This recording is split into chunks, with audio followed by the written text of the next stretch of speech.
এই মুহূর্তে সবচেয়ে বড় প্রয়োজন হচ্ছে জাতীয় ঐক্য। মামলাগুলোকে প্রত্যাহারের ব্যাপারে আমরা দ্রুততার সঙ্গে ব্যবস্থা গ্রহণ করার জন্য অনুরোধ করেছি।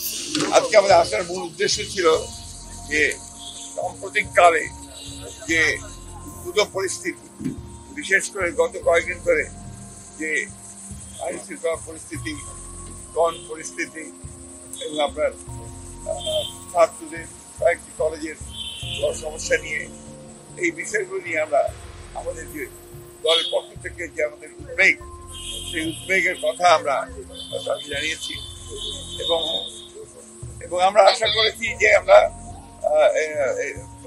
তার উপদেষ্টা তিনি তার পরিষদ নিয়ে অতি দ্রুত এই বিষয়গুলো শান্তিপূর্ণ সমাধানের ব্যবস্থা করবেন এবং দেশে যেন কোন রকম অবস্থার সৃষ্টি না হয় যে সমস্যার মধ্যে দিয়ে বিভাজন সৃষ্টি হবে। এখন যেটা সবচেয়ে বেশি প্রয়োজন আমরা বলে এসেছি, এই মুহূর্তে সবচেয়ে বড় প্রয়োজন হচ্ছে জাতীয় ঐক্য। আমাদের সামনে এখন অনেক বড় চ্যালেঞ্জ রয়েছে।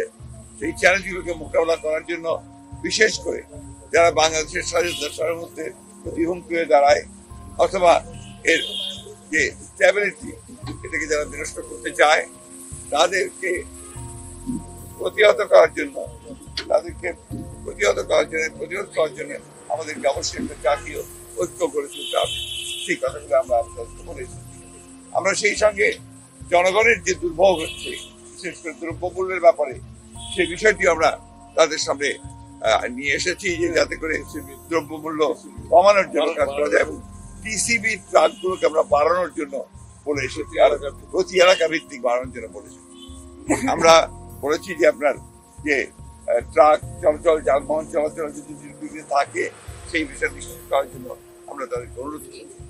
সেই সঙ্গে আপনার কৃষিতে বিশেষ করে আপনার সার বিতরণের ক্ষেত্রে যে সমস্যাগুলো আছে, সেই সমস্যাগুলো দূর করে এখনো আপনার সেই ফ্যাসিস্টদের দোসররা নিয়ন্ত্রণ করছে, সেগুলোকে আপনার মোটামুটি ভাবে জনগণের পক্ষে যারা আছেন তাদেরকে নিয়ে আসা এবং এটাকে সহজ করার জন্য আমরা অনুরোধ করছি যাতে ব্যবস্থা করা যায়।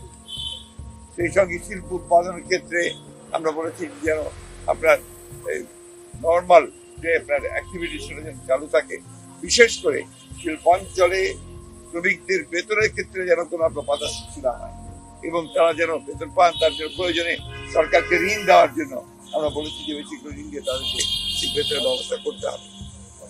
আমরা আরেকটা বিষয় অত্যন্ত গুরুত্বপূর্ণভাবে বলে এসেছি যে ইউনিয়ন পরিষদ যেগুলো এখনো আছে, এই ইউনিয়ন পরিষদগুলো বেশিরভাগ সময় সেই ফ্যাসিস্ট সরকারের আমলে জবরদস্তি নির্বাচন করে তাদের মতো করে নিয়ে এসেছিল। এটাকে অবিলম্বে আমরা মনে করি যেহেতু সিটি কর্পোরেশন ভাঙা হয়েছে, পৌর কর্পোরেশন গুলো ভাঙা হয়েছে, উপজেলা ভাঙা হয়েছে, এটাকে ভেঙে দিয়ে পরবর্তী নির্বাচনের মধ্যে দিয়ে এবং ট্রেড বডি গুলোকে ভেঙে দিয়ে আমরা বলেছি যে নির্বাচনের মাধ্যমে এটাকে আপনার পুনরায় আপনার সুষ্ঠুভাবে নিয়ে আসার জন্য আমরা সামগ্রিকভাবে আমাদের সমস্ত রাজনৈতিক দলগুলোর সাথে আলাপ আলোচনা করে এই জাতীয় ঐক্য সৃষ্টি করার ব্যাপারেও আমরা আহ্বান জানিয়েছি।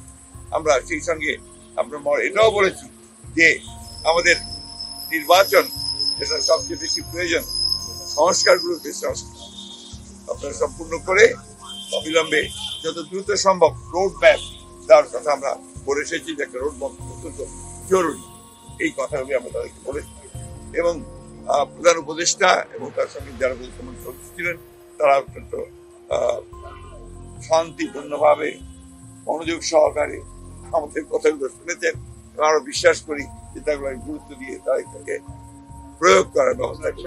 আরেকটা বিষয়, আমরা সমস্ত মামলাগুলো যেগুলো আমাদের সময় সরকার করেছিল, এই মামলাগুলোকে প্রত্যাহারের ব্যাপারে আমরা দ্রুততার সঙ্গে ব্যবস্থা গ্রহণ করার জন্য অনুরোধ করেছি।